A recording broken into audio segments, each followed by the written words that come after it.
दिल्ली से दयावती जी, स्वागत है आपका।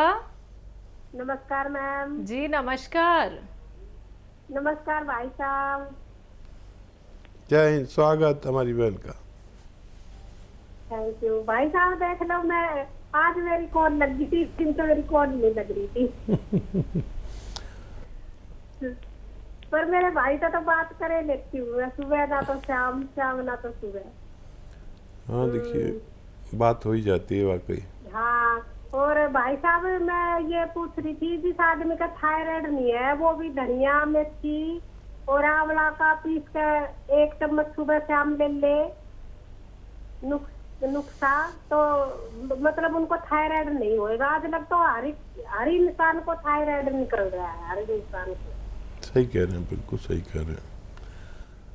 हाँ देखिए, ऐसे तो लोग बहुत कम मिलेंगे जो बगैर रोक के ले लें, और बगैर रोक के ये इस्तेमाल करते अपने खानों में, अपने सब्जी सालन में। तो ये होता ही क्यों? हमने वो चीज़ें इस्तेमाल ही करनी बंद कर दी। आप सोचें कि आप किसी का किचन देखें, आपकी बात नहीं कर रहा, आप तो आपके किचन में सब चीज़ें होंगी, मैं जानता हूँ।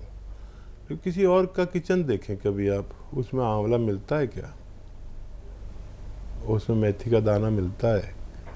अलसी मिलती है क्या? कलौंजी मिलती है क्या? अगर मिलती है तो क्या इस्तेमाल होती है?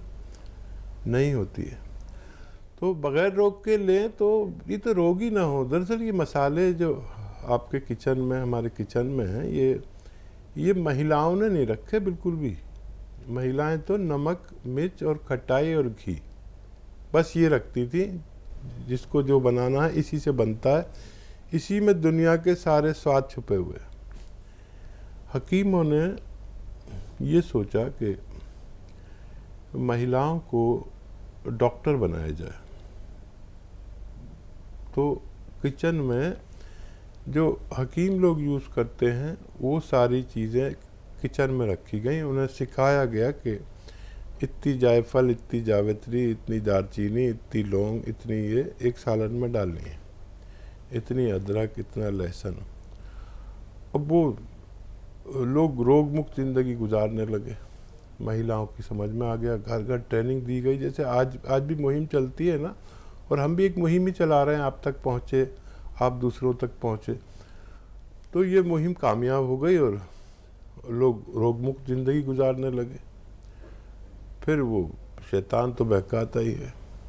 अब फिर वो यूज़ करने लगी महिलाएं जो स्वादिष्ट है। अब हर चीज़ तो स्वादिष्ट नहीं है। धनिया खाओ तो कैसा लगता है, बुरा, और दालचीनी खाओ तो कैसी बुरी लगती है, लहसुन खाओ तो मुंह जलाता है। तो ये सब कम करते गए और छोड़ते चले गए। तो पिछले 100 साल से हम बहुत ज़्यादा रोगी होने लगे। ये सब रखा करें, इस्तेमाल किया करें, और बग़ैर रोक के लें तो ताकि ये रोग ना हो। देखिए, मैं यही कहता हूँ कि 40 साल के बाद रोगों की शुरुआत है। चाहे वो हकीम हो, डॉक्टर हो, वैद्य हो, आम आदमी हो, जो कहना नहीं मानेगा और बदपरहेजी करेगा या ख्याल नहीं रखेगा अपनी सेहत का, उसे परेशान होना है। तो मैं जो कलौंजी या जैतून का सिरका मैंने परिचय कराया था, इसलिए कि अगर रोग मुक्त लोग इसे लें 40 साल की उम्र में, पहले भी ले सकते हैं, क्योंकि ये पहले रोज़ाना यूज़ होता था, ये सिरके में, सब्जी में, अचार में। तो 1-2 चम्मच सिरका हमारे पेट में पहुंचना चाहिए, कलौंजी का, जैतून का, और 1 या 2 चम्मच हमारे पेट में ये पहुंचना चाहिए धनिया। तो इन 2 चीज़ों के इस्तेमाल से चर्बी नहीं बढ़ती, कोलेस्ट्रॉल नहीं होता, हार्ट ब्लॉकेज नहीं होता, दिमाग फालिज नहीं होता, दिमाग में ब्लड प्रेशर नहीं होता, डायबिटीज़ नहीं होती, पेट सही रहता है, लीवर ठीक रहता है, किडनी ठीक रहती है, दिल ठीक रहता है। अब बचा क्या? ये 1-2 चम्मच धनिया और 2 चम्मच कलौंजी या जैतून का सिरका। क्या मुश्किल है ज़िंदगी भर को रोग उठाने से? ये बेहतर है अपने अपने नियम में शामिल कर लीजिए इसको। खाने के साथ जैसे प्याज लाते हैं, प्याज नहीं भी खाएंगे तो चलेगा, ये चीज़ खाएंगे तो आप रोगमुक्त रह सकते हैं। जी, शुक्रिया दयावती जी हमारे साथ जुड़े रहने के लिए। मैम अगले कॉलर हैं छत्तीसगढ़ से उमा शंकर जी, स्वागत है आपका। जी हाँ, साधना चैनल को मेरे तरफ से कोटि कोटि नमस्कार। नमस्कार सर। जय हिंद, स्वागत। पत्नी को माने बच्चादानी में ट्यूमर आ गया है। डॉक्टरों के इलाज के साथ एक इलाज बता रहा हूँ, वो कर लें। चिलगोज़ा एक ड्राई फ्रूट है। चिलगोज़ा बहुत सी फैमिलियाँ तो पूरी ज़िंदगी देखती ही नहीं, ये इतना सा 1 सवा इंच का होता है, ड्राई फ्रूट में सबसे महंगा कहलाता है। वो भी नहीं चाहिए, चिलगोज़ा भी नहीं, गोंद चिलगोज़ा। चिलगोज़े के वृक्ष से एक गोंद निकलता है, वो ले लीजिए। और उसको, ये रॉ मटेरियल है, कच्ची दवा है, असली लेना ज़रूरी है। और इसको पाउडर बना लीजिए और एक चुटकी में जितना आए पूरी चुटकी भर के आप दूध से या पानी से पूरे 24 घंटे में एक बार दिया करें और अपने डॉक्टरों की सारी बातें मानें। ये इलाज करके देख लें और हमें हर 2 महीने में इसकी रिपोर्ट ज़रूर दिया करें। बिल्कुल। यूपी से हैं गीता जी, स्वागत है आपका। जी जी मैम। नमस्ते मैम। जी नमस्कार। जी हकीम साहब को नमस्ते। स्वागत। जय हिंद गीता जी, आपका नाम इतना मुकद्दस और सम्मानीय है, क्या सवाल है? कि मैं गौसिया खा रही थी और 4-5 महीने खाई, तो इसके बाद कंपनी के लोग बोले कि नहीं अब दवा बदलनी है, हकीम साहब बोले हैं तो अब टी केयर खाइए। तो मैं टी केयर 45 दिन खाई हूँ।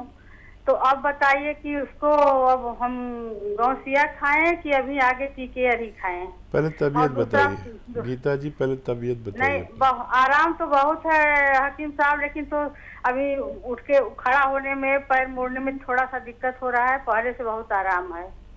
ठीक है, ठीक है। अच्छा, वेस्टर्न टॉयलेट यूज़ करते हैं गीता जी आप? मेरा ये है कि मैं सोरियासिस के लिए नमक जैतून खा रही थी और अलसी।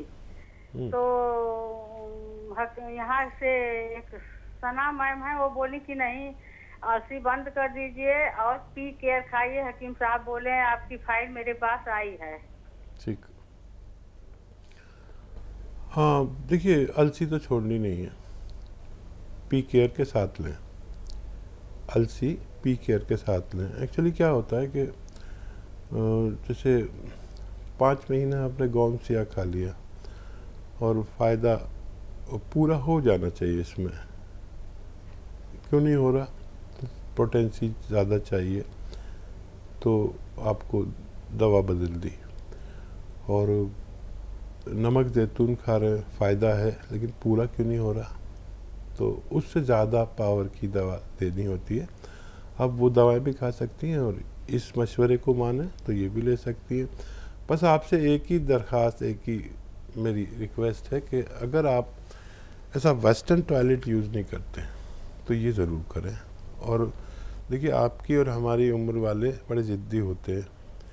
ये झाड़ू पोंछा, और मेरी माँ तो क्या क्या करती थी, मानती नहीं थी, लिपाई पुताई और ये सब बिल्कुल नहीं करें। मेहनत के काम, किचन में खड़े होकर अच्छे अच्छे खाने बना के आप परिवार को खिला सकते हैं। बस अगर आप ये मान लें तो और जल्दी फ़ायदा मुमकिन है। जी, भोपाल से हैं शांति जी, स्वागत है आपका। नमस्ते मैम। नमस्ते जी नमस्कार मैम। आपका कुर्ता बहुत अच्छा लग रहा है, बहुत सुंदर लग रहे हो। शुक्रिया जी। भाई साहब नमस्ते।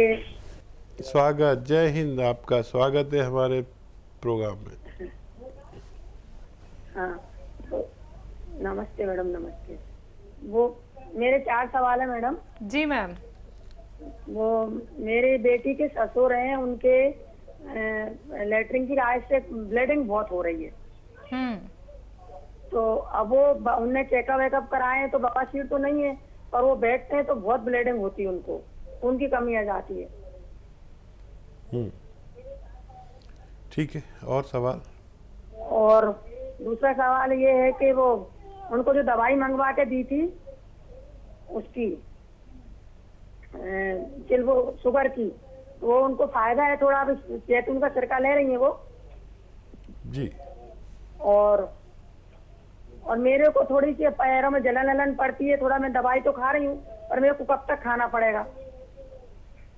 ठीक है, और कोई सवाल आपका? हाँ, और एक सवाल और, वो मैंने जो गोंद बोली थी ना आपसे, इसकी गोंद एक बता रहा था, तो वो का काम में आती? बिल पत्थर की गोंद।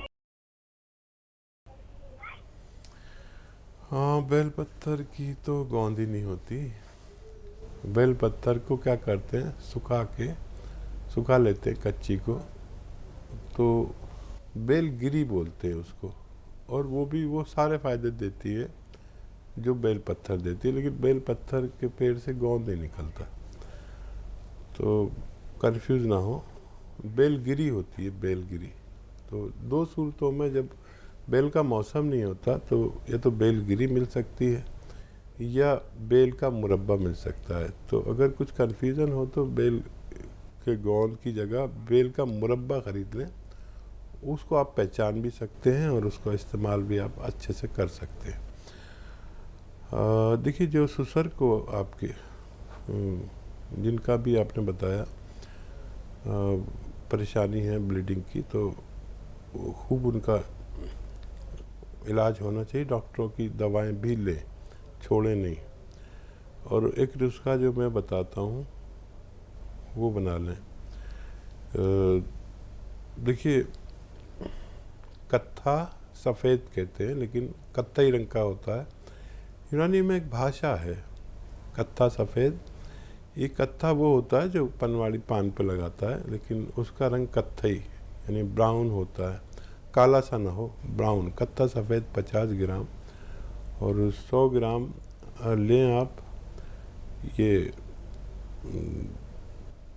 100 ग्राम लीजिए लाजवंती, और 100 ग्राम इसबगोल की भूसी, 100 ग्राम गोंद मोरिंगा सफ़ेद, और 100 ग्राम इसबगोल की भूसी, या तो इसका पाउडर बना लीजिए और पाउडर बना के खा सकते हैं। बड़ा मुश्किल है इसको खाना, चिपकता है।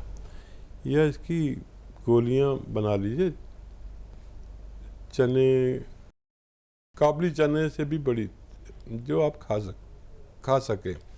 काबली चना, बड़ा वाला चना होता है ना, तो इतनी बड़ी बड़ी गोलियां बना लें, और 2 चम्मच, वो 2 गोलियां सुबह, 2 दोपहर को, 2 शाम दूध के साथ दें, 1-1 कप दूध के साथ। और कुछ भी ऐसा ना दें जो हज़म ना हो, अब मुश्किल से हज़म हो। आसान ग़िज़ा जो आसानी से हज़म हो जाए वो खिलाएं, डॉक्टरों का इलाज भी करें। ये जो नुस्खा मैंने बताया, ख़त्म होने से पहले पहले उनको फ़ायदा होना मुमकिन है। और क्या सवाल है? पैरों में जो जलन है इन्हें, तो दवाई कब तक लेनी है? हाँ, देखिए, जलन पैरों की काफ़ी देर में फ़ायदा होता है, और वज़न नहीं उठाएं, वेस्टर्न टॉयलेट इस्तेमाल करें और दवा लेते रहें, 5-6 महीने लग सकते हैं।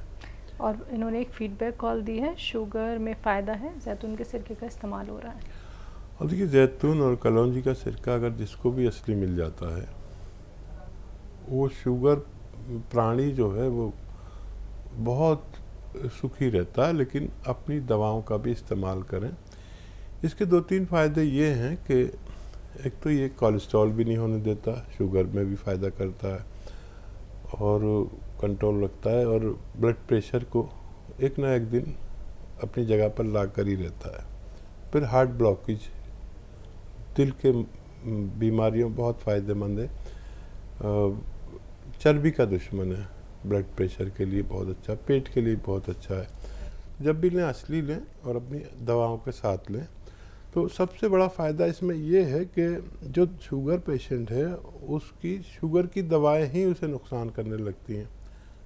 ये उस कोई भी दवा, जो भी दवा आदमी खा रहा है, आजकल हर आदमी एक दवा खा रहा है और ज़िंदगी भर खानी है।